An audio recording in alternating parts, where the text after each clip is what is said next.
Assalamualaikum warahmatullahi wabarakatuh. Bismillahirrahmanirrahim. Alhamdulillahi rabbil alamin. Wabihi nasta'inu ala umurid dunya waddin. Wassalatu wassalamu ala sayyidil anbiya wal mursalin wa ala alihi wa sahbihi ajma'in. Amma ba'du. Bapak-bapak, ibu-ibu, jamaah pengajian tafsir Ahad ketiga pagi yang saya muliakan, alhamdulillah bisa jumpa lagi dalam kajian hari ini, yang harusnya kajian ini bulan kemarin mundur 1 bulan karena kebenturan dengan haji. Alhamdulillah saat ini bisa jumpa dan kita akan melanjutkan kepada juz 2 surat Al-Baqarah. Pas di juz 2-nya saya kulus sufaha'u, yang bawa Al-Quran bisa dibuka, yang enggak bawa minggu depan barangkali perlu bawa. Hari Minggu kalau kita naik bis kota itu, orang Kristen bawa Injil semua itu. Hari Jumat kalau Jumatan, yang bawa Quran enggak banyak, yang banyak yang bawa tongkat. Karena yang datang yang tua-tua, yang muda-muda agak lambat. Baik, kita sampai kepada ayat 142. A'udzu billahi minasy syaithanir rajim. Bismillahirrahmanirrahim. Sayaqulu as-sufaha'u minan nasi ma wallahum 'an qiblatihim allati kanu 'alaiha. Qul lillahil masyriqu wal maghrib. Yahdi man yasha'u ila siratim mustaqim. Satu ayat dulu. Orang-orang yang kurang akalnya di antara manusia akan berkata, apakah yang memalingkan mereka umat Islam dari kiblatnya Baitul Maqdis yang dahulu mereka telah berkiblat kepadanya? Katakanlah, kepunyaan Allah lah timur dan barat. Dia memberi petunjuk kepada siapa yang dikehendakinya ke jalan yang lurus. Ayat ini sesungguhnya bercerita tentang ketika Nabi Muhammad berada di Madinah. Nabi Muhammad awalnya salatnya itu menghadap ke Baitul Maqdis, menghadap ke Sakhra di Baitul Maqdis, yakni di Masjidil Aqsa. Itu kan tempatnya Yahudi di situ. Ketika menghadap ke Baitul Maqdis itu selama 17 bulan. Lamanya itu 17 bulan. Awalnya kan ketika Nabi Muhammad di Mekah, beliau itu menghadap ke Ka'bah. Tapi menghadap ke Ka'bah pada sisi yang dengan Ka'bah itu juga lurus dengan Baitul Maqdis. Dua-duanya diambil, tetapi ke Ka'bah. Nah, ketika Rasulullah pindah ke Madinah, di Madinah itu 17 bulan itu menghadap ke Baitul Maqdis, ke Yahudi itu, ke tempatnya orang Yahudi itu. Nah, kemudian diperintah oleh Allah, fawalli wajhaka syatral masjidil haram, maka kamu itu hadapkanlah wajahmu ke Masjidil Haram, ke Mekah lagi. Ini kemudian orang-orang pada protes. Protesnya itu adalah ma wallahum an qiblatihimul lati kanu 'alaiha. Apa yang telah menyebabkan mereka umat Islam termasuk Nabi Muhammad itu memalingkan muka, berpaling dari Baitul Maqdis kemudian ke Mekah. Nah, ini ternyata itu ada beberapa sebab. Ini perintah dari Allah. Allah menjawab, kata Allah, Kul, katakanlah lillahil masyriq wal maghrib, barat dan timur, timur dan barat itu milik Allah. Kenapa Allah kok nyebut timur dan barat? Kenapa kok enggak utara dan selatan? Dalam Al-Quran selalu menyebut barat sama timur atau timur sama barat. Kenapa kok enggak utara sama selatan? Ini pertanyaan yang bagus, tapi jarang yang tanya. Karena itu saya bertanya sendiri. Akhirnya saya temukan jawabannya. Itu ternyata orang Yahudi itu dia itu menghadapnya biasanya kalau ibadah menghadap ke barat. Sementara orang Nasrani itu menghadap ke timur. Kenapa mereka ke barat, kenapa ke timur? Saya cek di ayat-ayat yang lain, nanti boleh dicek. Surat Al-Qasas ayat 44. Itu tentang orang Yahudi yang menyangka bahwa Nabi Musa itu ke barat. Wa ma kunta bijanibil gharbiyyi id qadaina ila Musal amra. Nah, ini Al-Qasas 44. Sementara orang Nasrani, orang Kristen itu menganggap bahwa Siti Maryam itu pergi ke arah timur. Wadhkur fil kitabi Maryama idzan tabadat min ahliha makanan syarqiyyah. Jadi dianggap bahwa Siti Maryam itu pergi ke timur. Orang itu dulu meniru tokohnya. Jadi ibadahnya orang Kristen zaman dulu itu menghadap ke timur, ke tempat matahari terbit. Jadi kayak hampir sama dengan Jepang juga itu. Agama apa Jepang? Agama Shinto itu ke timur juga, matahari terbit. Itu yang ditentang oleh Kiai Hasyim Asy'ari dulu itu di resolusi jihad. Namanya itu Saikere. Saikere itu adalah penolakan dari kiai di Jawa untuk menundukkan muka pagi-pagi menghadap ke timur, menghormat Jepang.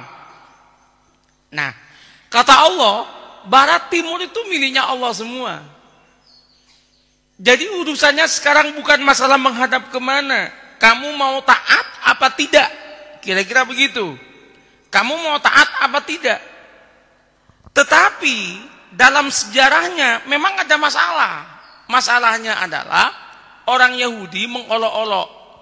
Orang Yahudi mengatakan kalau nggak ada kami, Muhammad mau menghadap kemana itu? Dia nggak punya kiblat tuh Muhammad. Kiblatnya kan ke Baitul Maqdis. Orang Yahudi ngomong begitu. Maka kemudian Nabi Muhammad meminta kepada Allah Subhanahu Wa Taala untuk dirubah ke Mekah. Memang permintaan beliau. Satu, kenapa kau minta ke Mekah? Karena Mekah itu adalah kiblatnya Ibrahim. Kiblatnya Nabi Ibrahim, dan Nabi Ibrahim itu bapak dari tiga agama ini, Yahudi, Nasrani, Islam, semuanya ke situ. Satu. Yang kedua adalah Ka'bah itu adalah kiblat yang pertama. Kiblat yang pertama itu Ka'bah. Sebagaimana saya jelaskan beberapa bulan yang lalu, Masjidil Aqsa itu dibangun 40 tahun setelah Masjidil Haram, setelah Ka'bah. Itu alasan yang kedua. Alasan yang ketiga adalah karena bagi orang Arab ketimbang Baitul Maqdis lebih menyentuh Ka'bah. Kenapa? Ka'bah itu dari awal menjadi tempat ziarah. Ka'bah itu dari awal menjadi tempatnya orang tawaf. Ka'bah dari awal itu menjadi tempatnya kebanggaannya orang-orang Arab. Itu Ka'bah. Memang kebanggaannya orang Arab di situ. Walaupun pada akhirnya itu di dalam sejarahnya Ka'bah itu kemudian sempat digunakan sebagai tempat perdagangan dari berhala-berhala. Tapi Baitul Maqdis juga. Jadi pernah dikotori dua-duanya. Baitul Maqdis itu atau Masjidil Aqsa itu sempat ditempati sebagai pembuangan sampah. Pembuangan sampah. Sementara Masjidil Haram itu di Masjidil Haram itu Ka'bah ditempati penjualan patung. Oleh karena itu orang Arab dulu nggak mau masuk Islam. Sebenarnya bukan tidak percaya kepada Nabi Muhammad. Ketika Nabi Muhammad itu menyerukan untuk menyembah Tuhan yang satu, itu orang Arab mau, setuju, yakin. Tetapi kenapa kok nggak mau masuk Islam? Alasannya cuma satu. Kalau dia masuk Islam, maka perdagangan berhala itu nggak akan ada lagi. Jadi mengganggu aktivitas jual belinya. Jadi mereka orang Arab nggak masuk Islam itu karena Islam itu dianggap mengganggu aktivitas jual belinya. Akhirnya kan kacau. Jadi kalau orang ini ada orang dagang kemudian nggak dekat sama masjid, nggak dekat sama agama, ya berarti sama dengan orang jahiliyah dulu itu.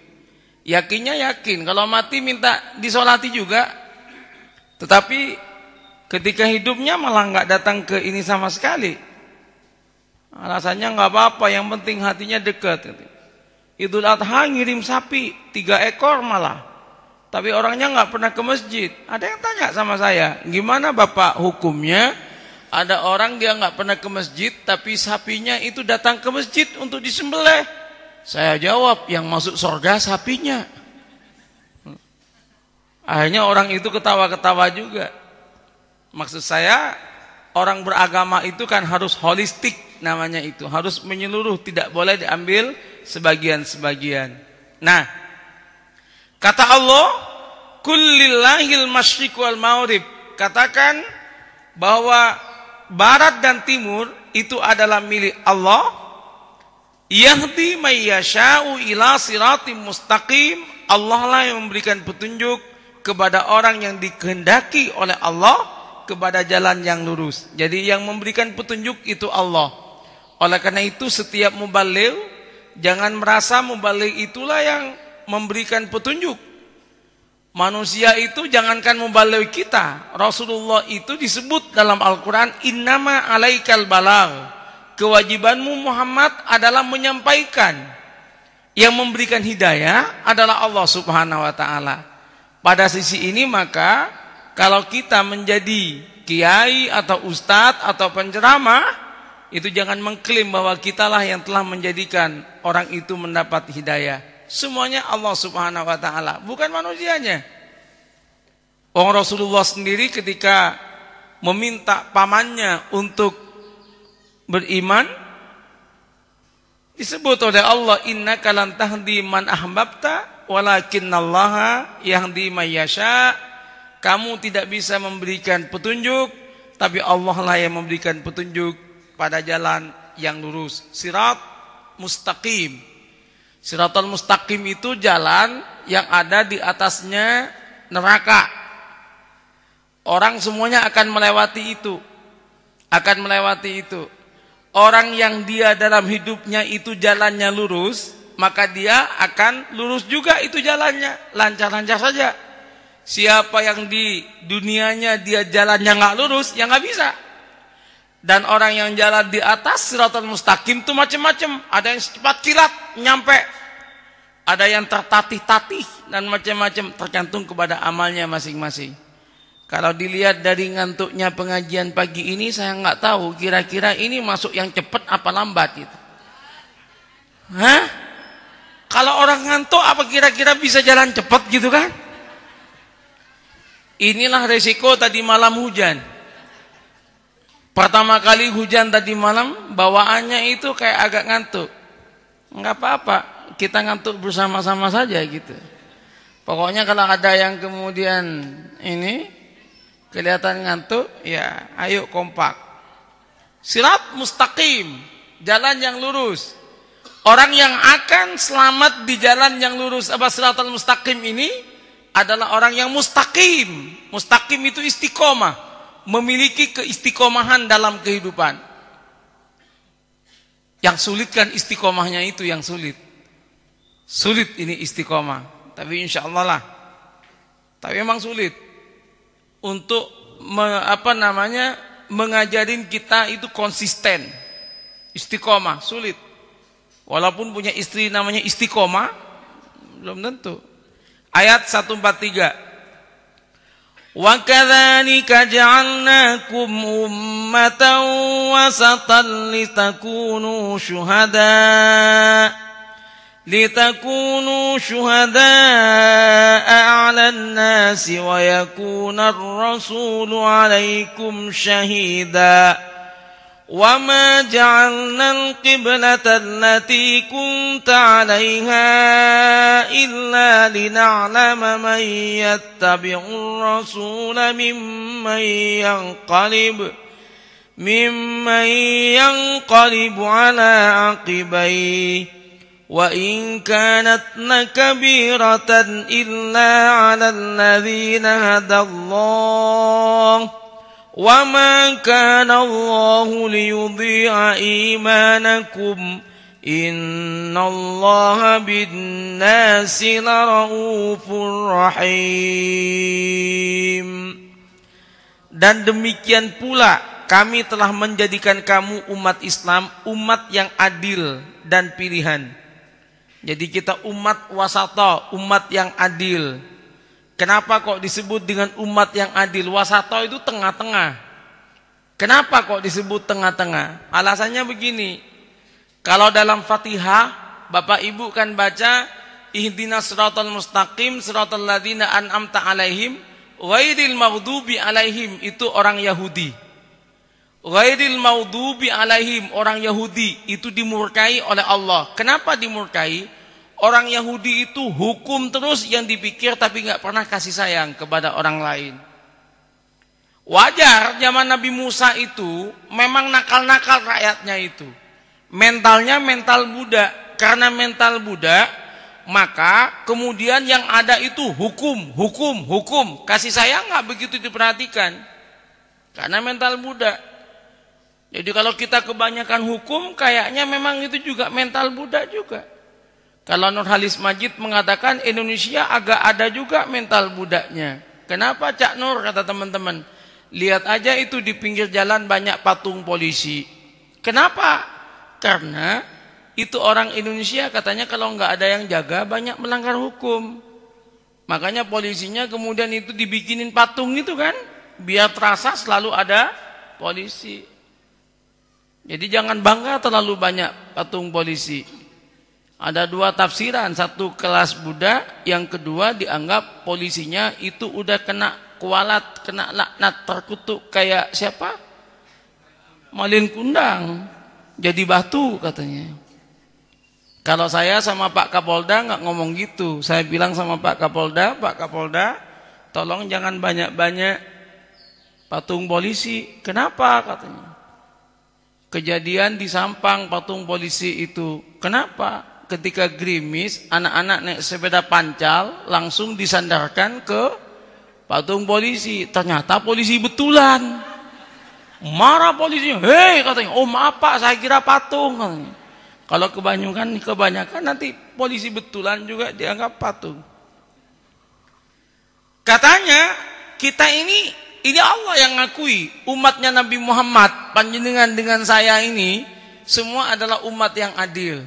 Jadi kalau kita nggak adil, cepat-cepatlah berubah untuk adil. Karena Allah memang menciptakan kita sebagai umat yang adil, umat tengah, wasata. Wasata itu moderat.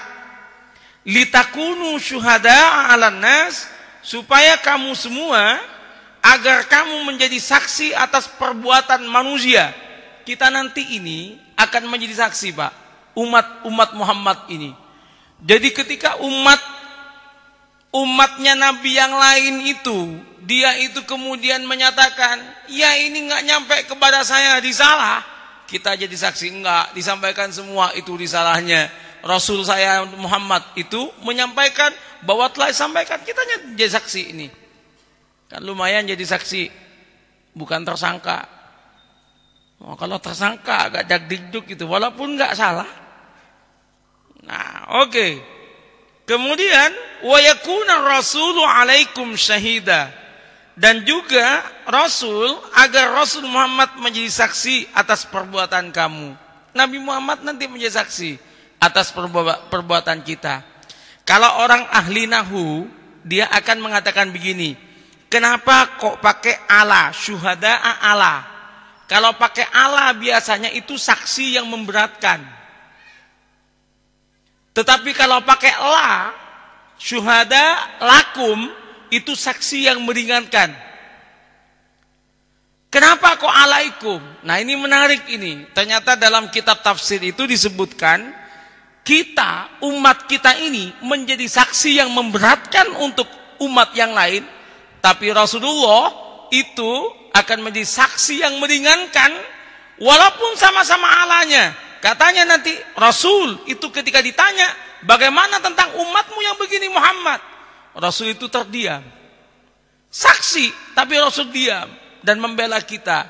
Itulah keberuntungan kita memiliki Nabi Muhammad sallallahu alaihi wasallam. Ini menarik menurut saya untuk memupuk cinta kita. Kemudian disebutkan, dan kami tidak menetapkan kiblat yang menjadi kiblatmu sekarang, melainkan agar kami mengetahui siapa yang mengikuti Rasul dan siapa yang membelot. Nah, kalimat ini coba kita perhatikan. Kata Allah, supaya kami mengetahui siapa yang taat, siapa yang membelot. Pertanyaannya, apakah Allah nggak tahu? Tahu. Nah, jadi setiap ayat dalam Al-Quran, kalau Allah mengatakan supaya diketahui siapa yang beriman, siapa yang tidak, seperti ini, maknanya bukan Allah. Supaya manusia ini tahu semua bahwa yang ini yang benar, ini yang salah. Ada ayat begini. Gimana tuh? Ahasibtum an... Sebentar. Apakah kamu menyangka bahwa kamu itu akan dibiarkan tidak diberikan ujian setelah Anda mengatakan iman? Ahasiban nasu ayyutraku ayyakulu amanna wa hum la yuftanun. Apakah orang itu menyangka bahwa dia tidak akan diuji setelah mengatakan dia beriman? Kata Allah, walaqad fatannal ladzina min qablihim, aku sungguh telah menguji orang sebelum mereka. Untuk apa? Supaya ketahuan mana yang imannya benar, mana iman yang tidak. Apakah Allah nggak tahu? Tahu. Berarti sesungguhnya bukan Allah yang ingin tahu. Itu sebagai saksi kepada manusia-manusia. Dan manusia semua menyaksikan. Benar ya Allah. Ini orang ternyata keliru. Tidak sama dengan yang disampaikan oleh Rasul. Jadi bukan Allah. Ini sebab ada pertanyaan seperti itu. Pertanyaannya, apakah Allah nggak tahu? Kenapa kau pakai tes-tesan segala? Kira-kira begitu. Ini yang tentang saksi. Kemudian, wa in kanat lakabiratan illa 'alal ladzina hadallah. Apa katanya? Dan sungguh pemindahan kiblat itu terasa amat berat kecuali bagi orang yang telah diberi petunjuk. Apapun yang berupa perintah Allah itu selalu menjadi berat kecuali orang yang memberikan petunjuk. Apalagi itu menjadi adat. Kalau di tafsir ini disebutkan, kata-kata tafsir di sini disebut bahwa orang kalau sudah menjadi kebiasaan, berubah dari kebiasaan itu sangat sulit. Kata dia itu, kata Syekh, kata mufassir ini dinyatakan, fa innal insana, manusia itu kalau sudah kadung terbiasa itu sulit untuk berubah, kecuali orang-orang yang diberikan petunjuk oleh Allah Subhanahu wa taala. Oleh karena itu kita selalu meminta kepada Allah, meminta petunjuk. Kenapa merubah kebiasaan kita untuk menjadi baik itu sangat sulit. Sangat sulit kita untuk menjadi baik itu. Sangat sulit. Oleh karena itu penanaman kebiasaan itu harusnya sejak kecil. Penanaman kebiasaan nggak bisa kalau ditanamkan langsung pada masa tua. Udah menjadi kebiasaan panjang, itu sulit untuk berubah. Karena itu untuk anak-anak kita harusnya itu dibiasakan. Mulai saat ini, mulai kecil, diberikan kebiasaan-kebiasaan yang baik. Supaya nanti nggak sulit mengarahkannya itu. Saya kagum sama orang Arab. Orang Arab kan mendidik anak itu betul-betul dari kecil. Kemarin ketika saya ada di Masjid Kuba, malam-malam saya ke Masjid Kuba, ada anak yang jualan, anak kecil-kecil yang jualan dan tidak laku. Akhirnya saya panggil, ya gulam, ta'al hina. Nak, kesini nak. Saya kasih uang. Apa ketika saya kasih uang? Dia mengatakan, la ya ammi, endi abu wa ummu. Enggak om, saya enggak mau om. Saya ini punya bapak, punya ibu, katanya. Artinya, saya dididik bukan untuk meminta. Saya dididik untuk berdagang, untuk jualan. Saya nggak mau, katanya kan. Indi abu wa ummu, katanya. Nggak om, ini saya punya bapak, punya ibu. Padahal kalau anak di sini, kalau kita kasih, bapak ibunya ikut minta. Om, bukan hanya saya, om, bapak ibu saya masih ada, kasih juga, om. Kira-kira kayak gitu kan? Jadi dari pendidikan, Pak. Dari pendidikan. Lah kenapa kita ketika pilihan-pilihan itu kemudian menerima duit dan kita terima? Ya karena kebiasaan kita. Dan sulit walaupun itu yang namanya membalik teriak-teriak. Jangan terima money politik. Untuk nggak nerima itu nggak enak. Enakan nerima. Walaupun tahu bahwa uang ini minimum itu adalah syubhat. Minimum syubhat. Tapi sulit itu. Kenapa? Kebiasaan. Kebiasaan. Illa kecuali orang yang telah diberikan oleh Allah itu petunjuk. Makanya kita meminta kepada Allah ihdinas siratal mustaqim. Meminta petunjuk kepada Allah Subhanahu wa taala. Luar biasa itu.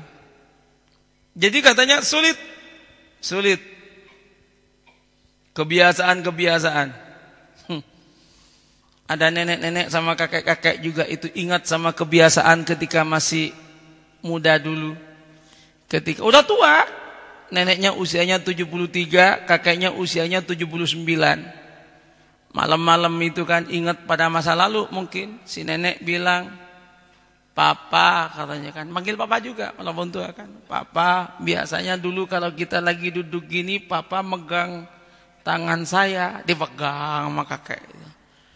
"Papa," katanya lagi kan, "biasanya papa ngelus rambut saya, dilus, manja ini, usianya udah tua 73.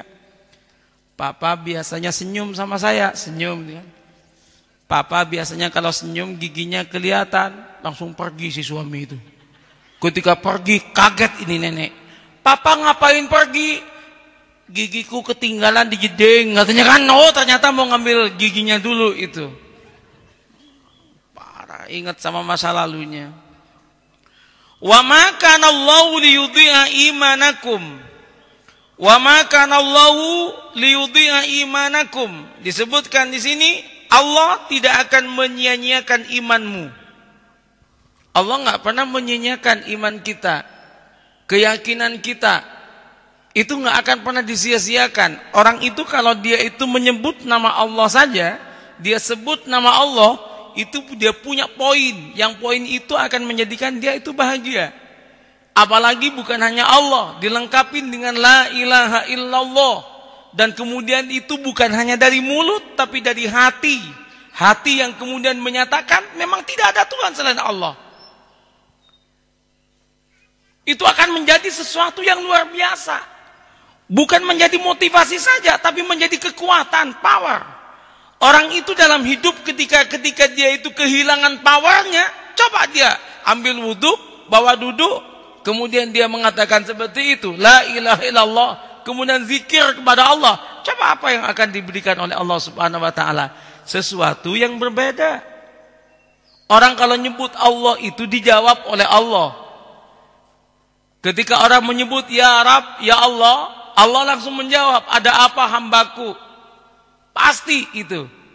Oleh karena itu, sesungguhnya kalau kita kemudian selalu nasibnya sial, di samping nasib sial kemudian hidup kita kok selamanya kok menderita terus, barangkali kita jarang menyebut ya Rab, ya Rab, ya Rab. Coba buka sekarang surat Ali Imran ayat 190, itu udah bagian akhir. Ali Imran ayat 190 itu tentang tanda-tanda orang yang cerdas. Ayat 91 itu ada, mulai ayat 91 ada Rabbana ma khalaqta hadza batila 1.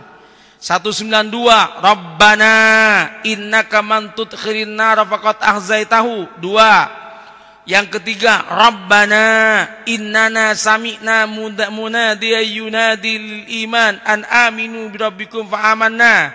Yang keempat Rabbana faghfir lana, Tuhanku. Yang terakhir Rabbana wa atina. Ada 5 Rabbana. Coba baca ayat setelah itu. Fastajabalahum rabbuhum, maka Tuhan mereka kemudian mengabulkan permintaan mereka. Rabbana, Rabbana yang 5 tadi itu dikabulkan oleh Allah. Artinya kalau kita itu sungguhnya mengalami musibah, Ada banyak hal yang terjadi yang tidak kita inginkan. Ambil wudu, salat, kemudian katakan Rabbana, wahai Tuhan kami. Allah akan kasih kepada kita jalan keluar. Sayangnya kan kita nggak percaya, kita lebih percaya kepada akal kita. Banyak di antara kita kan yang ingin menyelesaikan masalah itu dengan akal. Padahal Allah kalau mau menyelesaikan masalah itu banyak sekali yang di luar nalar kita. Kadang nggak diduga-duga, Pak, selesai, benar. Kadang nggak diduga-duga, selesai. Ada orang ini punya utang banyak. Dia punya utang kira-kira itu berapa, 100 jutaan lah. Kemudian dia itu dengar kata-kata kiai dalam ceramah. Kiainya mengutip ayat Al-Quran. Siapa yang sedekah 1 gantinya minimum 10, bisa sampai 700 kali lipat. Dia mikir, hebat betul. Saya coba sekarang biar bisa bayar utang. Mau ngeletakkan uang di masjid 100 ribu. Kalau 100 ribu kalikan 700, itu lumayan. Berapa itu? 70 juta. Akhirnya dia berangkat ke masjid. Dia letakkan uang di masjid. Ya Allah, saya pengen lunas utang ya Allah. Katanya ini kalau 1 bisa sampai 700 kali lipat. Langsung dia letakkan. Ketika diletakkan, dia berdoa. Akhirnya dia bangga, insya Allah sebentar lagi lunas. Dia nyebrang dari masjid itu, dia nyebrang, ternyata ketabrak sama mobil. Lunas? Bukan, belum. Ketabrak sama mobil, akhirnya digotong, dibawa kemana? Dibawa ke rumah sakit. Akhirnya yang nabrak itu tanggung jawab yang nabrak itu. Bapak kenapa tadi kok kemudian terburu-buru nyebrang? Saya bangga Bapak, tadi malam dapat ceramah katanya sedekah 1 gantinya itu 700. Saya punya utang 100 juta, saya punya uang 100 ribu. Tadi tak simpen, bayangan saya dapat 70 juta. Makanya saya tadi nyebrang tuh lupa nggak ngelihat mobil Bapak, akhirnya ketabrak. Bapak ini bilang, berapa utangmu? 100 juta. Saya bayarin semua. Lunas kan? Lunas. Jadi coba nanti ya, letakkan di masjid, kemudian pura-pura nggak ngelihat gitulah. Ya, kita lihat ceritanya kayak apa gitu ya. Perkara endingnya berbeda itu bukan kesalahan yang berceramah itu namanya nasib. Sesuatu yang kadang nggak diduga sama kita. Ada banyak hal yang nggak diduga. Benar Bapak. Ada banyak hal yang kita duga. Ketika kita itu mendekatkan diri kepada Allah. Sayangnya kan kita jarang berkomunikasi dengan Allah. Sayangnya kan kita terlalu sibuk dengan dunia kita. Kita itu terlalu sibuk dan kemudian terlalu enjoy kadang-kala dengan dunia kita. Itu yang disebut dengan penyakit. Ada penyakit baru namanya hedonic treadmill. Nah ini dalam psikologi ini psikologi finansial namanya. Ada penyakit namanya hedonic treadmill. Tahu treadmill kan? Orang treadmill itu jalan, dia berusaha jalan, tapi tetap di tempat, nggak kemana-mana. Tapi katanya jalan, tapi tetap di tempat. Itu ada orang yang dia bekerja, tetapi tidak menemukan kebahagiaan batin. Kenapa kok nggak bertambah-bertambah? Kenapa kok tetap begini aja? Ini penyakit Pak. Hati-hati, orang yang uangnya tambah banyak tapi kebahagiaannya nggak bertambah banyak, ini punya penyakit namanya hedonic treadmill. Uangnya tambah banyak, tapi ternyata tetap aja hati gelisah. Bagaimana nggak gelisah? Orang dia itu tambah banyak duitnya, keinginannya juga tambah banyak. Orang kalau ingin bahagia, tambah banyak itu uang. Harusnya itu pengeluaran jangan ikut tambah banyak. Kecuali pengeluaran itu untuk ibadah. Tapi kan kita tidak. Kita tidak. Yang kita itu punya uang begini, sepeda motor. Uangnya naik dikit, mobil carry. Wow, tambah lagi, jadi kijang. Akhirnya apa? Dikejar oleh kebutuhan. Nggak selesai-selesai itu. Sakitnya tuh di sini katanya. Iya. Benar tuh. Gelisah. Oleh karena itu, ya kita Rabbana aja. Yang banyak Rabbana. Ada buku, kitab, judulnya itu Rabbana. Itu semua ayat Al-Quran yang ada Rabbananya, itu dipasang. Itu doa khusus dari Al-Quran. Judul kitabnya Rabbana. Itu kumpulan Rabbana. Jadi kenapa Rabbana disebut Rabbana? Mungkin karena Rabbana itu kalau pakai Rabbana lagunya pasti tentang Allah. Padahal sekarang kalau Rabbana ada yang lagu cinta juga. Itu menyalahi pakem itu namanya itu. Menyalahi pakem. Oke. Nah kemudian itu yang Ali Imran. Menarik tuh yang Ali Imran itu Bapak. Innallaha bin nasi laraufur rahim. Sesungguhnya Allah maha pengasih lagi maha penyayang kepada manusia. Allah itu maha pengasih dan maha penyayang kepada semua manusia. Dan ini menarik ini. Kisahnya tentang bagaimana rauf rahimnya Allah. Bagaimana kasih sayang Allah. Ini di kitab ini disebutkan katanya pada zaman Nabi Daud itu ada orang yang jairan qatila, ada orang yang dia itu orangnya itu pembunuh. Dan orangnya ini pokoknya pembuat dosa kasar dan pembunuh di zaman Nabi Daud. Akhirnya dia itu digantung di atas gunung pada waktu malam hari. Kemudian manusia digantung dia salib. Disalib itu ya disalib. Dan kemudian orang itu meninggalkan waraja'an nasu ila manazilihim. Orang-orang kemudian pulang ke rumahnya masing-masing. Wa baqiya hadza, dan orang ini kemudian tetap ada di kayu itu. Wahdah, sendirian. Akhirnya dia itu meminta kepada Tuhannya mereka. Tuhannya dia punya Tuhan selain Allah. Dia disebutnya wa tadarra ila alihatihi. Dia memohon kepada Tuhannya dia. Tapi ternyata Tuhannya dia enggak menjawab. Patung dia, ini patung Tuhannya dia. Summa raja'a ilallah. Kemudian dia kembali kepada Allah. Dia bukan ke patung lagi, dia akhirnya kepada Allah. Dia bilang apa? Antallahul haq. Ya Allah, engkau adalah Tuhan yang maha benar. Dan saat itu ilaika, saat ini aku datang kepadamu ya Rabb, lituwithani, supaya engkau menolongku birahmatika, dengan kasih sayangmu. Ketika itu Allah langsung menjawab, ya Jibril, wahai Jibril, inna hadza abdu alihatihi. Ini orang abida ahil aliyatahu, ini orang telah menyembah Tuhannya dia tawilan, lama sekali, tetapi ternyata tidak bermanfaat sama sekali. Saat ini dia kembali kepadaku dan minta kepadaku, maka kemudian aku mengabulkan dia. Maka turunlah engkau wahai Jibril ke bumi, letakkan dia di atas bumi, dan selamat dia serta afiah dia. Akhirnya dia diturunkan. Falamma asbahu, ketika pagi, kaget penduduknya itu melihat ternyata dia masih hidup, bahkan dia lagi sholat kepada Allah Ta'ala. Akhirnya masyarakat tuh melaporkan kepada Daud, wahai Daud, orang yang tadi malam itu disalib kok masih hidup, dia malah sholat. Daud kaget juga. Akhirnya Daud bertanya kepada Allah, fata'allahu fihi. Dia berdoa kepada Allah, meminta tahu apa rahasianya. Allah mengatakan kepada Daud, apa katanya? Ya Daud, wahai Daud, ini sesungguhnya aku arhamu, aku ini sayang man, kepada orang nabi yang beriman kepada saya, wada'ani, dan kemudian berdoa kepada saya. Saya ini sayang kepada mereka katanya.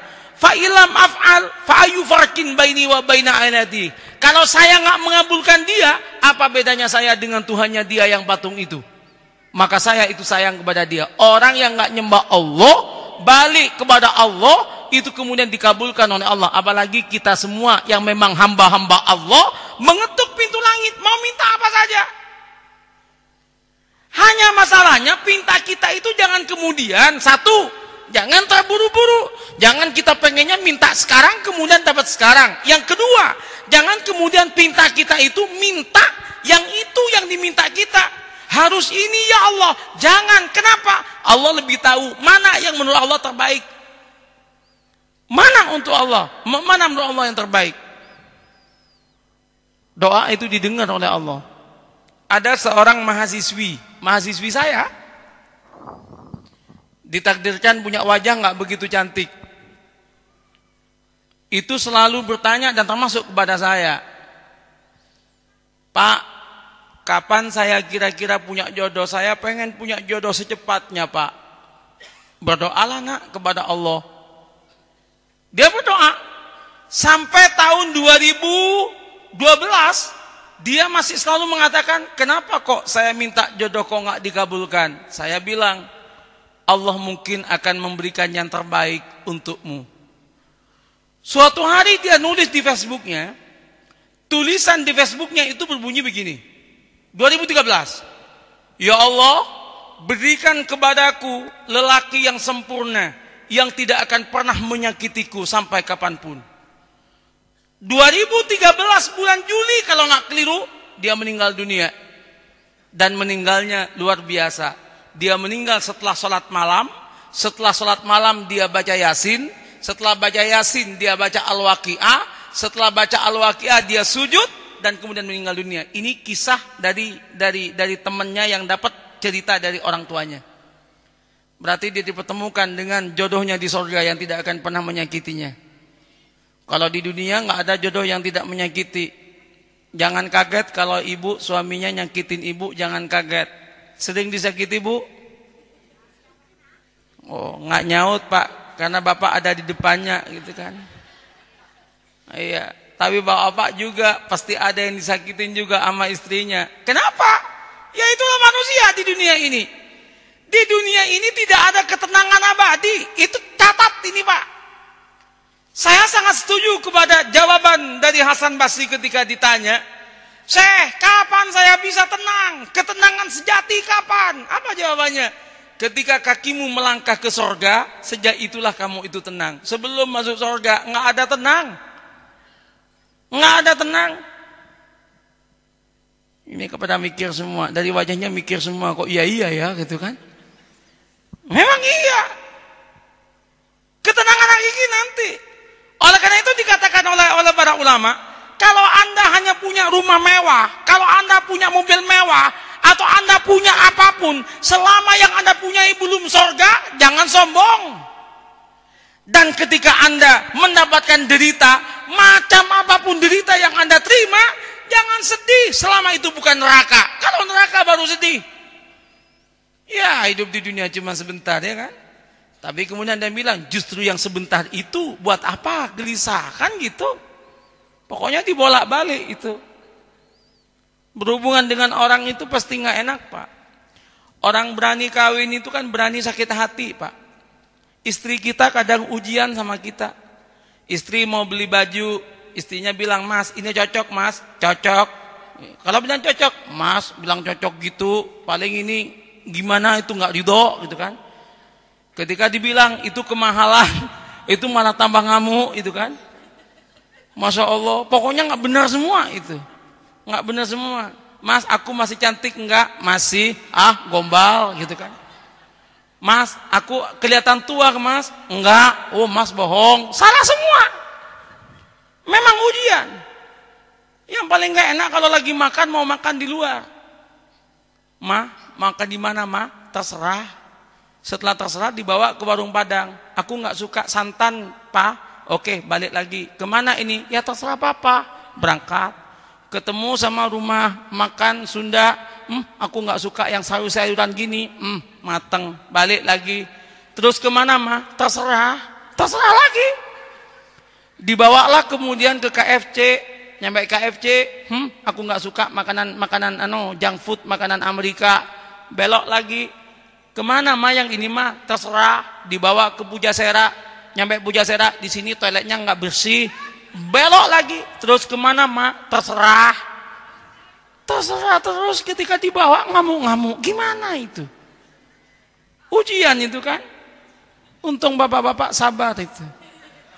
Kalau saya memang bilang sama istri saya, kalau istri saya minta antar ke shopping itu, saya pasti bilang berangkat sendiri dah sama Dini, sama anak saya.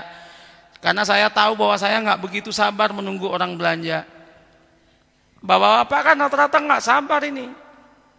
Ya, benar. Kalau ibu-ibu belanja lama, wah pasti bapak nggak ini. Makanya bapak harus sabar ya Bu ya. Ibu-ibu juga jangan lama-lama kalau belanja. Jadi fair itu.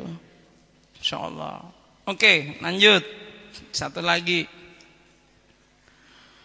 Qad nara taqalluba wajhika fis sama' falanuwalliyannaka qiblatan tardaha fawalli wajhaka syatral masjidil haram wa haitsu ma kuntum fawallu wujuhakum syatrah wa innal ladzina utul kitaba la ya'lamuna annahul haqqu mir rabbihim wa mallahu bighafilin amma ya'malun.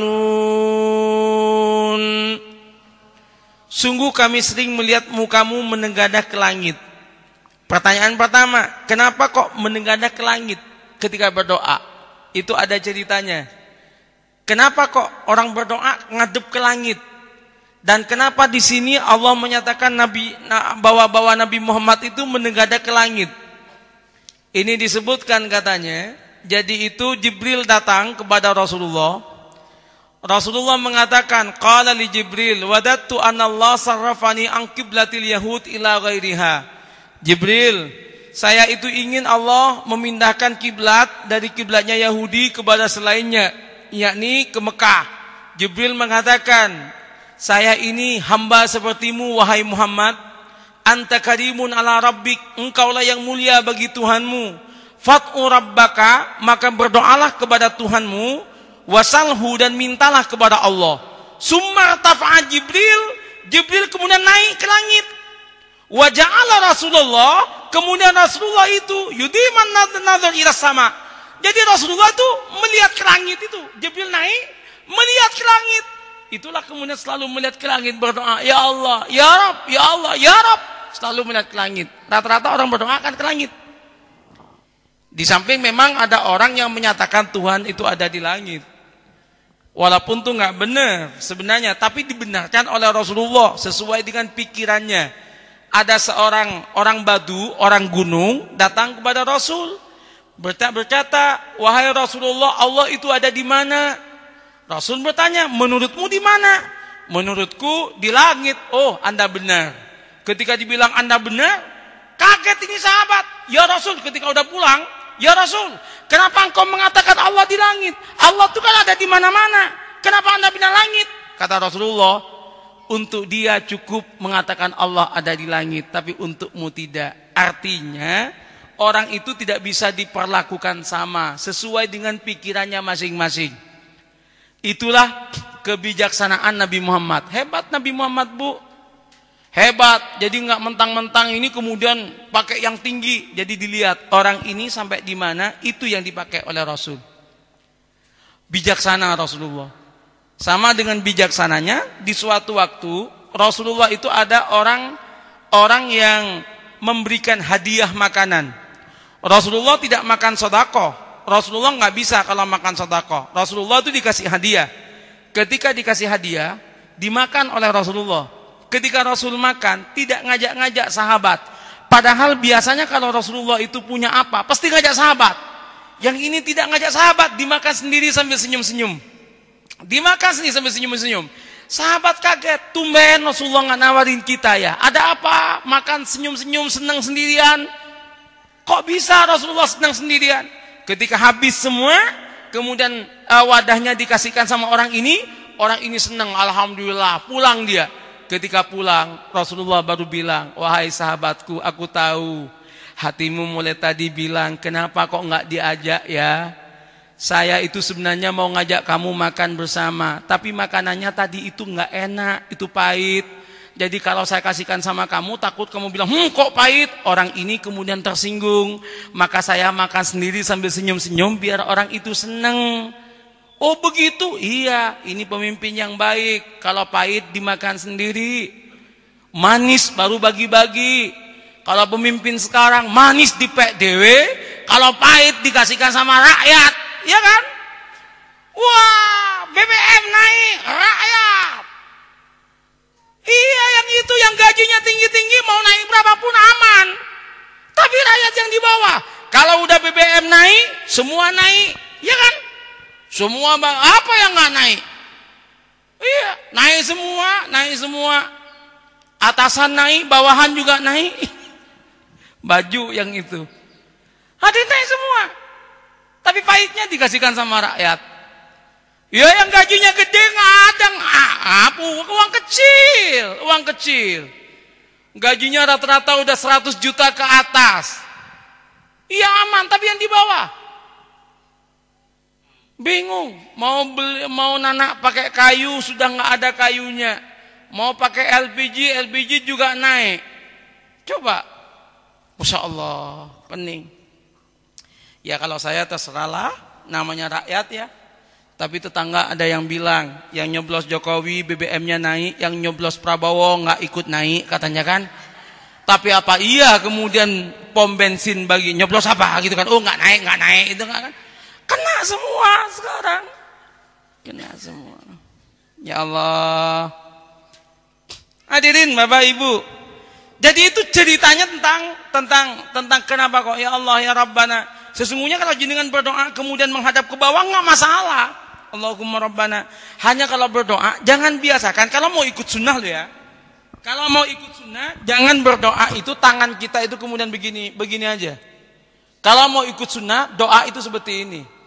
Bahkan lebih tinggi lagi doa itu begini. Tapi rata-rata kan tidak. Terutama kalau setelah selesai sholat doa itu biasanya sambil kuku dibersihin. Amin gitu kan. Amin. Hah? Harusnya angkat itu. Apa ada bedanya? Ada. Apa bedanya? Itulah yang dicontohkan oleh Rasul. Yang dicontohkan oleh Rasulullah itu, kalau tidak makul, kalau tidak bisa diakalkan oleh kita, yakinlah ada rahasia yang kita belum tahu. Setiap yang dilakukan oleh Rasulullah, itu pasti punya rahasia. Kalau kita masih belum tahu, yakinlah suatu waktu kita akan tahu. Sekarang udah ketahuan. Kenapa Rasulullah setelah azan subuh, sebelum sholat subuh, beliau tiduran, miringnya kok miring ke kanan. Dan Rasulullah kalau miringnya ke kanan. Oh ternyata orang itu kalau miring ke kanan, posisi makanan dan macam-macamnya pas untuk ke lambungnya. Kalau kanan.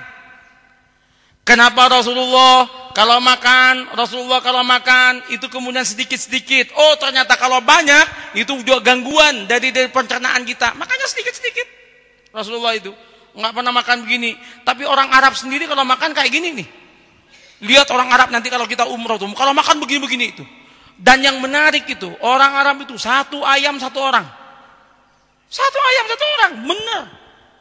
Orang Jawa Tengah itu kawin sama orang Arab tuh, dibawa ke sini, wanitanya dibawa ke sini. Waduh ternyata satu hari itu ayam 3 habis untuk satu istri itu. Akhirnya mertuanya bilang, nak, udah ceraikan aja nak, ayam di kandang udah habis semua nak, katanya kah? Bayangkan, Masya Allah, bener orang Arab tuh makannya begini. Pak Mujatim ntar lagi kan mau haji nih, tahu nanti lihat. Pak Mujatim kalau makan nasi bok kecil diketawain sama dia. Makannya begini. Dan makan apa aja, kambing nggak masalah, kambing, seneng dia. Kambing katanya nggak bikin sakit kok. Yang penting cara masaknya betul, Bauti. Jadi Bauti kalau mau masak kambing itu nggak akan kolesterol, nggak akan darah tinggi. Tapi ketika masak itu dicampur sama ubi sama daun salam. Setelah dimasak dengan ubi dengan daun salam, letakkan di piring itu. Kalau udah pengen makan kambing itu, kambingnya jangan diambil, ubinya aja yang dimakan. Insya Allah itu tidak akan menyebabkan darah tinggi. Kenapa? Lagi dicatat resepnya. Tapi ada lain lagi itu. Ada orang datang ke dokter, memang orang ini jagoan kambing. Dia kalau nggak makan kambing, dia kayak orang mau mati itu. Akhirnya dia datang ke dokter, darah tingginya kan tinggi. Kata dokter, Bapak pasti suka kambing. Betul. Tolong hentikan. Mulai sekarang Bapak kalau ingin darah tingginya nggak kumat, Bapak jangan makan daging-dagingan. Pokoknya Bapak kalau mau makan, semua yang berenang di air baru boleh makan.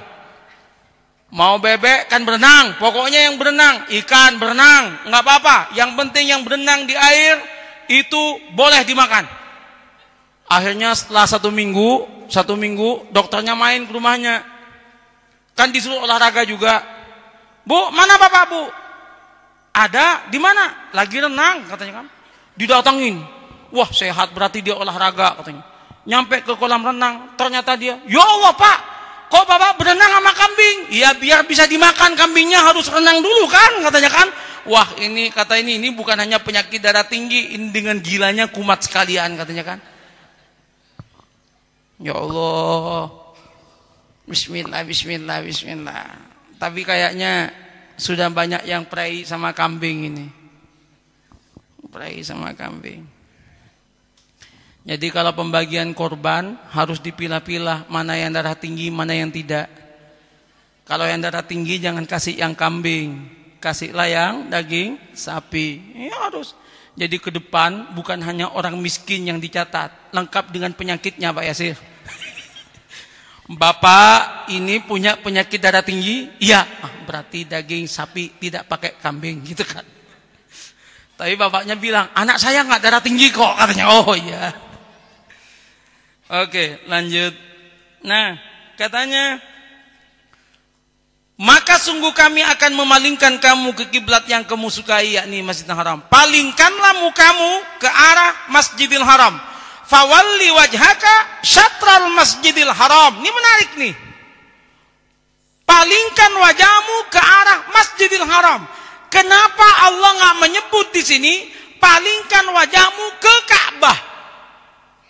Kenapa kau nyebut Masjidil Haram? Artinya walaupun kamu orang jauh, orang Indonesia misalnya, nggak ngepas banget lurus ke Ka'bahnya, yang penting tuh lurus ke arah Masjidil Haram, sah sholatnya. Sebab Pak, kalau harus lurus penuh nggak mungkin. Nih, tak kasih cerita. Barat di situ. Kalau kita itu melenceng dari sini ke kiblat itu melencengnya itu 1 derajat. Itu berarti selisihnya di Mekah itu 170 km. 1 derajat kita beda, itu berarti melencengnya 170 km. Coba bayangkan. Apa kira-kira ada yang pas? Sulit. Makanya kalau ada pengumuman matahari pada tanggal sekian jam 5 pas di atasnya Masjidil Haram, itu ditandai, ambil itu tongkat atau apa, dilihat kemana nih arahnya, maka itulah ada yang pas. Kalau kita ngepasin, tapi kan jarang kita itu. Untungnya Allah menyebut di ayat ini Masjidil Haram, bukan menyebut Ka'bah. Kalau menyebut Ka'bah, habis kita semuanya itu. Kemanapun Anda berada harus menghadap ke Masjidil Haram itu, kiblat kita. Wahai tsuma kuntum, dimanapun Anda berada, fawallu wujuhakum syatra, maka kamu harus malingkan wajahmu ke arah itu. Wa innal ladzina utul kitaba, sesungguhnya orang-orang Yahudi dan Nasrani yang diberi Alkitab, Taurat dan Injil, layak lamuna, mereka mengetahui annahul haqqu min rabbihim, bahwa berpaling ke Masjidil Haram itu adalah benar dari Tuhannya. Wa mallahu bighafilin amma ya'malun, Allah tidak pernah lalai, tidak pernah lengah dari apa yang mereka kerjakan. Semua yang kita kerjakan Allah tahu semuanya. Tidak ada yang kemudian itu tidak pernah terlihat oleh Allah apapun. Kalau apapun kelihatan oleh Allah, maka satu, kita harus hati-hati dalam kehidupan ini. Yang kedua, kita tidak usah terlalu banyak gelisah tentang kezaliman yang diperbuat oleh orang kepada kita. Karena Allah semuanya tahu. Dan Allah pasti akan memberikan pahala kepada mereka yang merespon segala sesuatu dengan baik. Ini yang disebut dengan liyabluwakum ayyukum ahsanu amala. Siapa yang bisa memberikan respon terbaik, itulah yang paling disukai oleh Allah Subhanahu wa taala. Demikian ayat untuk pagi hari ini. Ada tanya jawab, saya persilakan kalau ada pertanyaan. Karena lama kita nggak jumpa, dan pengumuman pengajian yang akan datang itu bulan Januari. Bulan Januari itu langsung dengan Isra Mi'rajnya. Dengan Maulid Nabi. Dengan Maulid Nabi. Maulid Nabi itu ada door prize sekaligus mudah-mudahan ada uang nanti undian lagi untuk umroh. Untuk umrohnya undian lagi. Dan pengumuman lagi yang berkenan umroh saya yang akan datang ini berangkat bulan Desember, insya Allah tanggal 14-15 kami akan berangkat untuk umroh yang akan datang. Baik, kalau ada pertanyaan saya persilakan.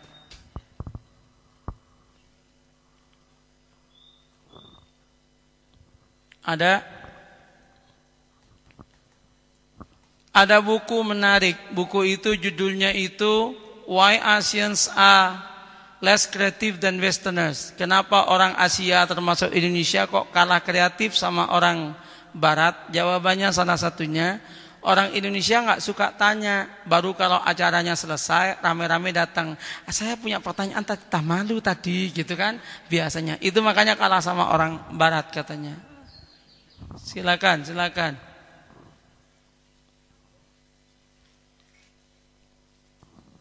Ibu-ibu, nggak ada pertanyaan? Barangkali mau mempertanyakan suaminya?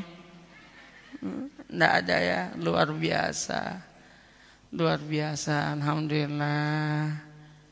Mohon doanya, ini Pondok Pesantren Kota Alif Lam Mim, gedung pertama telah selesai.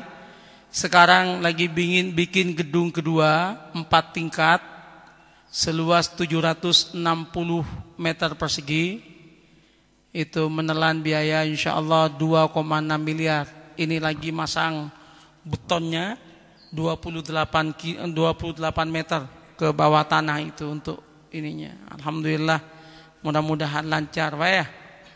Iya. Alhamdulillah kemarin ada yang nyumbang itu jamaah haji saya. Orangnya tua, sudah umurnya 65 tahun. Akad ke saya itu di Arafah. Pak Kiai, saya berjanji saya akan nyumbang setiap bulan 10 juta sampai saya meninggal dunia ke pondok Pak Kiai. Saya mikir, kasihan, kenapa kok sudah yang tua yang janji kayak gini, udah 65. Akhirnya saya berdoa, ya Allah panjangkan umur ini ya Allah. Orang ini dipanjangkan umurnya ya Allah. Kalau yang lain terserah Engkau ya Allah. Saya gitu kan aja tuh.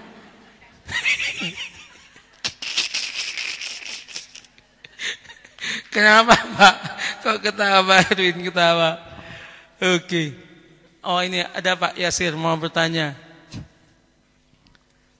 Sambil pengumuman aja Pak Yasir. Yang ini. Bismillahirrahmanirrahim. Assalamualaikum warahmatullahi wabarakatuh. Waalaikumsalam. Terima kasih waktu diberikan. Alhamdulillah.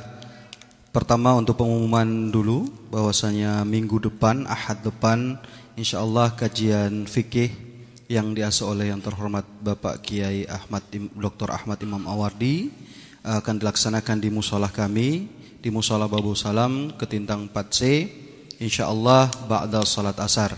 Sekaligus pengumuman ini sebagai undangan kepada seluruh jamaah. Kami sangat mengharapkan kehadirannya, memakmurkan musola kami dan pengajian Ahad nanti.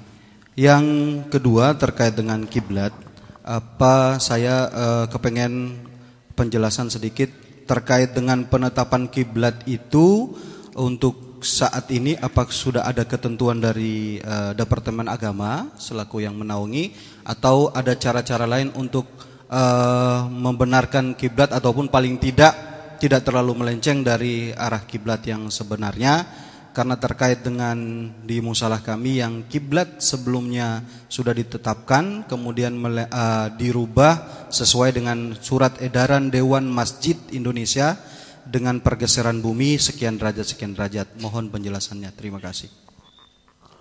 Baik, itu jadi paling aman itu adalah ketika ada penetapan jam 5, misalnya seperti saya tadi sebutkan itu, bahwa matahari pas di atas Ka'bah, itu yang paling aman tuh, paling enak, nggak pakai kompas-kompasan lagi. Itu tinggal kita itu ambil tongkat aja dan dilihat tuh kemana nih arahnya. Kalau pakai hitungan derajat, itu memang bisa hitungan derajat, tetapi yang saya khawatirkan, yang ngitung yang salah. Yang ngitung, oleh karena itu coba minta hitungkan kepada yang ahli dan dibandingkan. Kalau memang ragu di musola Babu Salam, bukan jangan-jangan kurang pas, coba panggil orang yang ahli tentang kiblat. Seandainya ada Mbah Bolong, enak tinggal bolongin aja kan? Katanya sih. Nah itu coba pakai panggil yang memang ahli, dan sambil menunggu kapan sepakat para astronomi itu sepakat bahwa ada di atas. Tuh yang pertama. Yang kedua yang paling penting, lebih penting ketimbang arah kiblat itu adalah bagaimana caranya orang-orang itu bisa sholat semua menghadap kiblat. Kiblatnya udah dibetulin tapi jamaahnya tetap itu aja gitu maksud saya. Nah ini yang perlu untuk digiatkan. Insya Allah kalau semuanya itu giat seperti itu, saya yakin kehidupan ke depan akan lebih bagus lagi. Ada lagi? Oh silakan, ini pemilik sound system mau bertanya.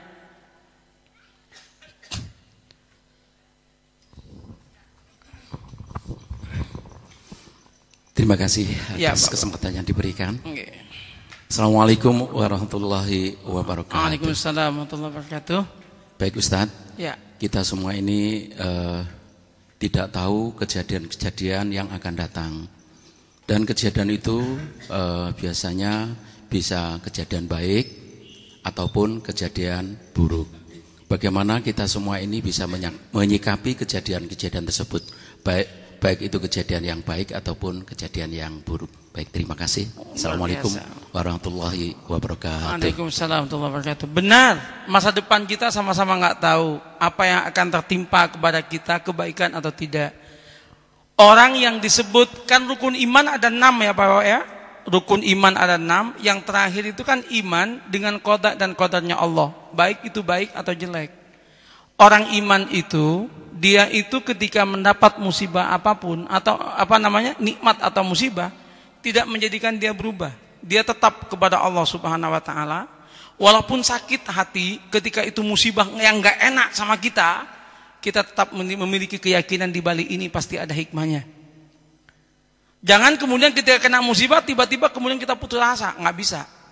Teruskan aja jalan, jangan-jangan di balik musibah itu ada rahasia. Sama-sama enggak bisa tepat setelah itu kan. Kalau kita mendapatkan kebaikan sekarang, jangan dulu sombong. Jangan-jangan di balik itu ada kegagalan.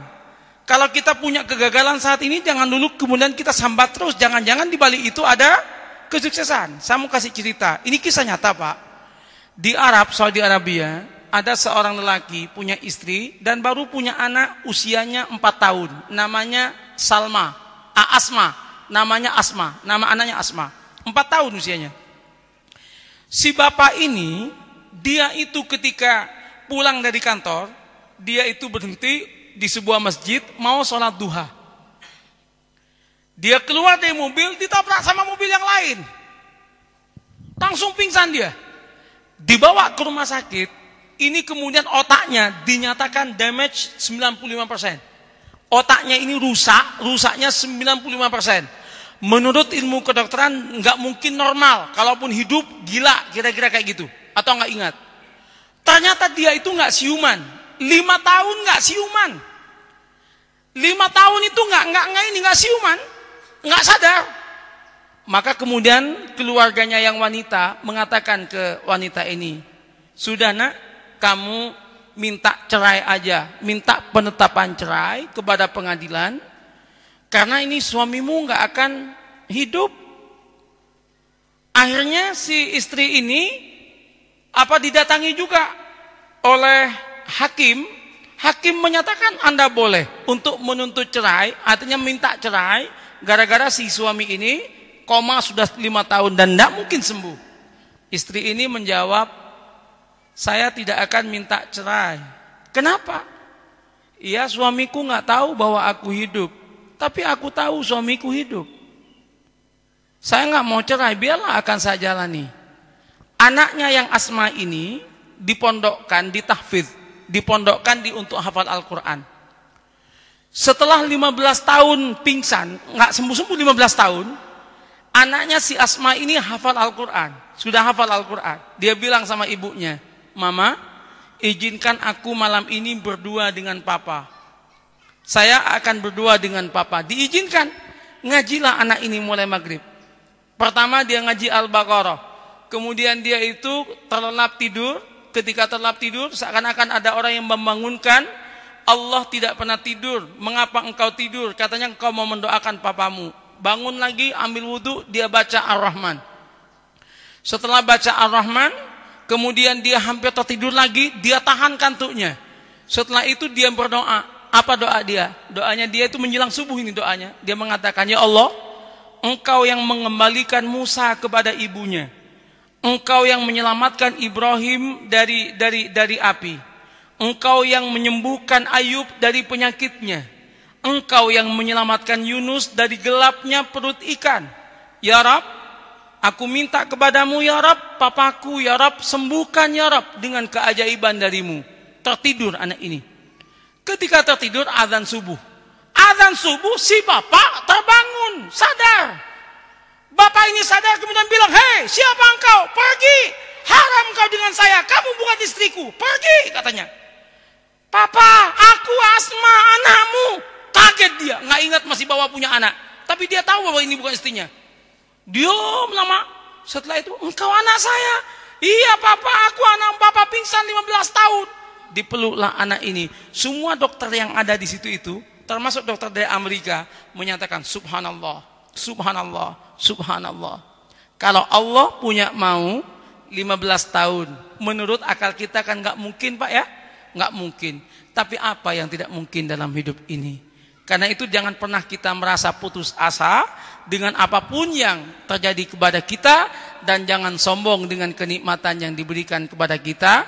Jalani saja sambil berdoa, semoga akhirnya adalah akhir yang baik, yang bahasa Arab yang disebut dengan husnul khotimah. Amin Allahumma amin. Sip. Alhamdulillah. Baik, nggak ada lagi insyaallah pertanyaannya, dan waktunya ini masih ada.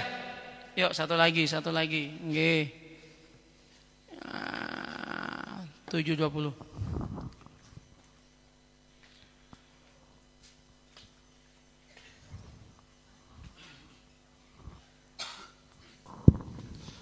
Terima kasih sebelumnya. Assalamualaikum warahmatullahi wabarakatuh. Waalaikumsalam. Saya mau bertanya sedikit Ustadz. Katanya saat ini ada peraturan baru bahwa yang sudah pernah melaksanakan ibadah haji dilarang untuk melaksanakannya kembali. Apakah ini disebut mendahului ketentuan dari Allah Subhanahu wa taala? Terima kasih Ustaz. Assalamualaikum warahmatullahi wabarakatuh. Waalaikumsalam. Belum menjadi peraturan. Tapi ada anjuran yang sudah haji, jangan haji lagi, memberikan kesempatan kepada yang belum haji. Saya setuju. Saya setuju itu. Kecuali untuk para pembimbing. Kalau nggak ada yang bimbing, bingung. Jadi pembimbing kan harus haji. Jadi kalau kayak saya yang haji tiap tahun, itu bukan karena saya itu gimana, karena niat membimbing. Satu. Saya tidak setuju dengan pendapat yang muncul di TV yang menyatakan orang yang haji berulang-ulang hukumnya itu zalim, dosa besar. Itu saya tidak setuju. Kenapa tidak setuju? Tidak ada nas yang menyatakan seperti itu. Sesuatu kalau tidak ada nas, itu tidak bisa kita hukumi secara mutlak. Tidak boleh dihukumi secara mutlak. Itulah penyebab, mohon maaf, mungkin kita berbeda. Kenapa saya tidak mau mengatakan merokok itu haram mutlak? Enggak. Merokok itu haram mutlak bagi orang yang sakit paru-paru, iya. Tetapi bagi yang nggak sakit, bagi saya makruh. Saya nggak bisa mengatakan haram karena Quran nggak menjelaskan langsung. Beda dengan anjing, beda dengan babi. Nah, itu dinyatakan langsung. Persis dengan bab haji itu. Ulama-ulama pada masa lalu yang hafal dan sangat-sangat paham tentang hadis, banyak yang hajinya juga berulang-ulang.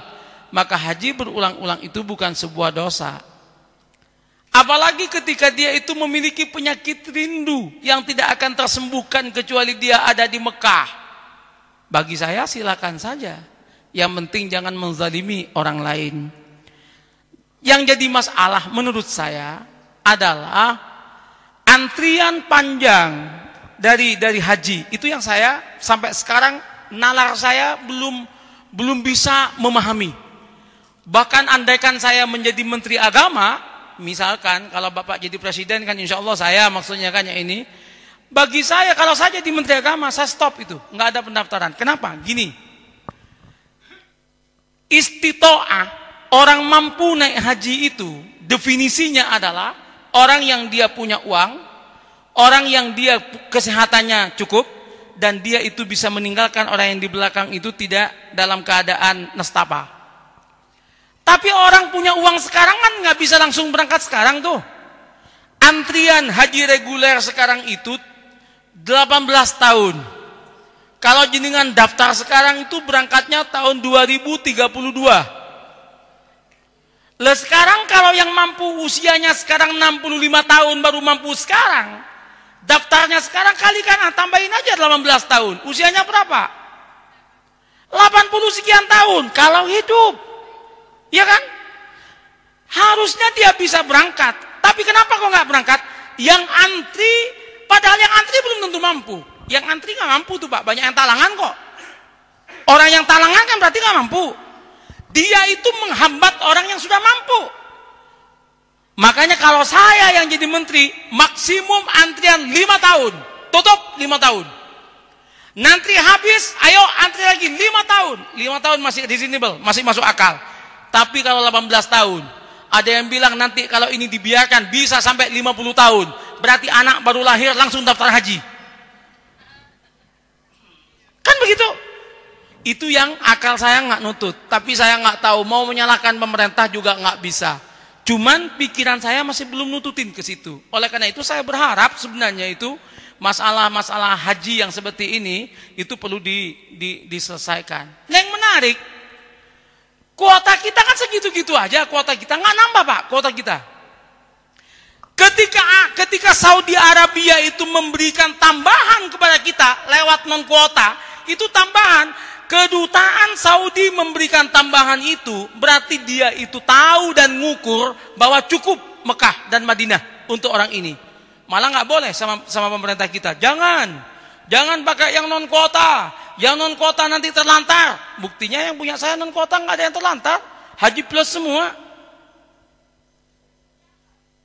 Iya Pak, nggak tahu. Dan itu nggak mengambil jatah orang lain. Punya saya kan sekarang bisa berangkat sekarang juga Pak. Bapak yang punya duit mau berangkat tahun ini, ayo insya Allah saya bantu. Mudah-mudahan Allah itu takdirkan kayak yang kemarin. Berangkat itu hanya bayarannya mahal, sekitar 160 juta satu orang. Jangan ya Allah, Bismillah. Loh, jenengan tahu kemarin jamaah saya itu ada 2 jamaah saya yang menurut saya belum waktunya naik haji tapi Allah takdirkan. Namanya Pak Haji Sugianto. Haji Sugianto teman saya ini sama istri nggak bawa uang sanggup apa-apa. Memang miskin. Dia nangis cerita sama saya, Yai, saya ini bukan orang kaya. Tahun 2004 saya itu macul. Saya bagian nyabit rumput. Sehari saya bayarannya 7.000 rupiah. Tahun 2009 saya naik pangkat menjadi salesnya merica, bawang merah sama bawang putih. Akhirnya saya punya uang, itu tahun 2009 punya uang, uangnya 2 juta. 2 juta ini saya gunakan untuk beli sengon, dijual, beli sengon, dijual. Inilah yang saat ini menjadi kerjaan saya. Dari saya jual sengon itulah terkumpul uang 300 juta. Akhirnya saya setorkan semua untuk haji, kurang 20 juta. Saya setorkan semua katanya. Tetangga saya marah semua. Kamu miskin ngapain ke haji? Boya tuku sawai, tuku tegalai. Yang namanya kuplo haji gak bisa digadekno katanya. Songko haji gak bisa digadaikan. Dia nangis, enggak, saya pengen selesai haji. Akhirnya berangkat kemarin. Dia bisik-bisik, Pak Kiai minta sorbannya Pak Kiai barokah. Oh iya, tak kasih. Sebenarnya bukan barokah, gak punya duit beli dia. Oke, dia kemudian bilang sama Pak Dokter, saya minta jubahnya, dikasihkan 2 jubah. Agama sama dia dengan saya bilang, Pak Sugianto, karena agama Anda, jiwa keberagaman Anda itu bagus, buktikan mulut saya. Insya Allah Allah akan menjadikan Anda kaya pada suatu waktu nanti. Dan akhirnya kita sepakat beberapa jamaah haji pengen beli sengon di situ, dia yang melihara, dia bilang ngasih 25 juta dalam waktu 2 tahun sudah jadi 50 juta. Sengon itu. Nah, dia itu jualannya ke Gresik sekarang. Udah gede sekarang, udah lumayan. Allah kalau mau.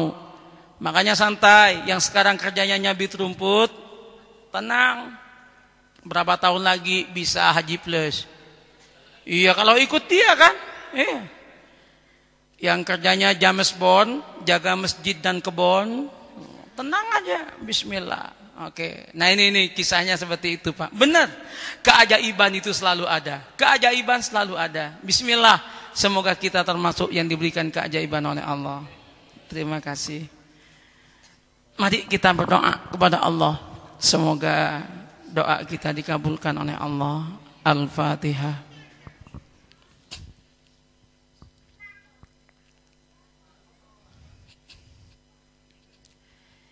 Bismillahirrahmanirrahim. Alhamdulillahirabbil alamin. Hamdan yuwafi ni'mahu yukafi mazidah. Ya Rabbana lakal hamdu kama yanbaghi li jalalika wa 'azimi sultanikal azim. Allahumma shalli wa sallim ala abdika wa rasulika Muhammad wa ala alihi wa sahbihi ajma'in. Allahumma Rabbana ya Allah, pagi ini kami munajat kepadamu ya Allah. Berikan kepada kami keberkahan dalam kehidupan kami. Jadikan hati kami hati yang senantiasa Engkau bahagiakan ya Rabb. Allahumma Rabbana, jadikan kami dan keluarga kami orang yang Engkau pandu menuju ridha-Mu ya Rabb. Allahumma Rabbana, ampuni dosa kami, ampuni kesalahan kami. Engkau mengetahui dosa mata kami, ampuni dosa mata kami ya Allah. Engkau mengetahui dosa telinga kami, ampuni dosa telinga kami ya Allah. Engkau mengetahui dosa mulut kami, ampuni dosa mulut kami ya Allah. Engkau mengetahui dosa pikiran kami, ampuni pikiran kami ya Allah. Engkau mengetahui dosa tangan dan kaki kami, ampuni dosa tangan dan kaki kami ya Allah. Engkau mengetahui dosa hati kami, ampuni dosa kami ya Allah. Engkau mengetahui semua dosa-dosa kami ya Allah, ampuni kami ya Allah. Jangan siksa kami ya Allah. Allahumma Rabbana, ampuni juga kedua orang tua kami ya Allah, baik yang sudah meninggal atau yang masih hidup ya Allah. Orang tua kami yang sudah meninggal, terangkan alam kuburnya ya Allah. Sejukkan alam kuburnya ya Allah. Jangan siksa kedua orang tua kami ya Allah. Orang tua kami yang masih hidup, bahagiakan hatinya ya Allah. Sehatkan badannya ya Allah. Allahumma Rabbana, kedua orang tua kami menyayangi kami ya Allah. Sayangi kedua orang tua kami. Jadikan kedua orang tua kami kekasih-kekasih-Mu ya Allah. Allahumma Rabbana, kami titipkan anak cucu kami kepadamu ya Allah. Jadikan anak cucu kami anak cucu yang soleh solehah. Jadikan anak cucu kami anak cucu yang soleh solehah. Jadikan anak cucu kami anak cucu yang kuat imannya ya Allah, sempurna ilmunya dan amalnya. Allahumma Rabbana, kalaulah tiba giliran kami untuk menghadap kepadamu ya Rabb, cabutlah nyawa kami dalam keadaan husnul khotimah. Cabutlah nyawa kami dengan membawa kalimat thayyibah la ilaha illallah. Cabutlah nyawa kami dengan panggilan-Mu ya ayyatuhan nafsul mutmainnah irji'i ila rabbiki radiyatan mardiyah fadkhuli fi ibadi wadkhuli jannati. Ya Allah, kami sadar kami banyak dosa ya Rabb. Kami sadar kami punya kesalahan ya Rabb. Tapi kalau bukan kepadamu, kepada siapa kami akan meminta ya Rabb? Allahumma Rabbana ya Rahman ya Rahim irhamna wal muslimin. Allahumma Rabbana ya Rahman ya Rahim irhamna wal muslimin. Allahumma Rabbana, kumpulkan kami dengan kedua orang tua kami dan anak cucu kami dalam ridha-Mu di surga-Mu. Jangan Engkau pisahkan kami dengan murka-Mu ya Rabb. Rabbana hab lana min azwajina wa dzurriyyatina qurrata a'yun waj'alna lil muttaqina imama. Rabbana la tuzigh qulubana ba'da idh hadaitana wa hab lana min ladunka rahmah innaka antal wahhab. Rabbana atina fid dunya hasanah wa fil akhirati hasanah wa qina adzabannar. Subhanarabbika rabbil izzati amma yasifun wa salamun alal mursalin walhamdulillahi rabbil alamin.